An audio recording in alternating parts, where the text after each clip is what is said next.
আসসালামু আলাইকুম রহমতুল্লাহ। আমি আজাদিন ফিনলভ থেকে আজাদ বলছিলাম। আলহামদুলিল্লাহ, আমার এই মাস্টার পেয়ারটা বিক্রি হয়ে গেল। ভাই অনেক শখ করে কবুতরগুলো নিচ্ছে এবং আমার একটা শখের একটা পেয়ার ভাইকে আমি দিয়ে দিলাম।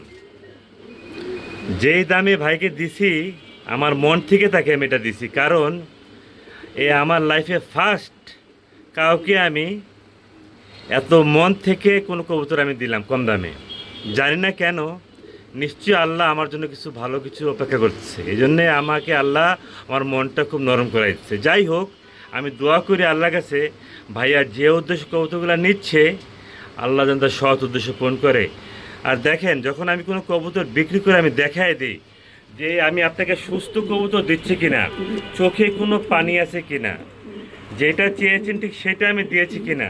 আর দেখেন, আমার যখন আমি কবুতর ডেলিভারি দিই, আমি কবুতরগুলো দেখাই দিই ডিমগুলো কি দেখেন কীভাবে দিয়েছি। আল্লাহর রহমতে কোনো ভাঙে না, জমা ডিম সহ ইনশাল্লাহ আমি দিয়েছি। ঠিক আছে, সুতরাং আপনারা আমার জন্য দোয়া করবেন, ভাইয়ের জন্য দোয়া করবেন। ভাইয়া যে উদ্দেশ্য কবুতরগুলো নিচ্ছে, আল্লাহ যেন সৎ উদ্দেশ্য পূরণ করে। আসসালামু আলাইকুম রহমতুল্লাহ বরকাতুহু। এটা আমার ফেভারিট একটা পেয়ার। সবাই দোয়া করবেন আমার জন্য আর ভাইয়ের জন্য।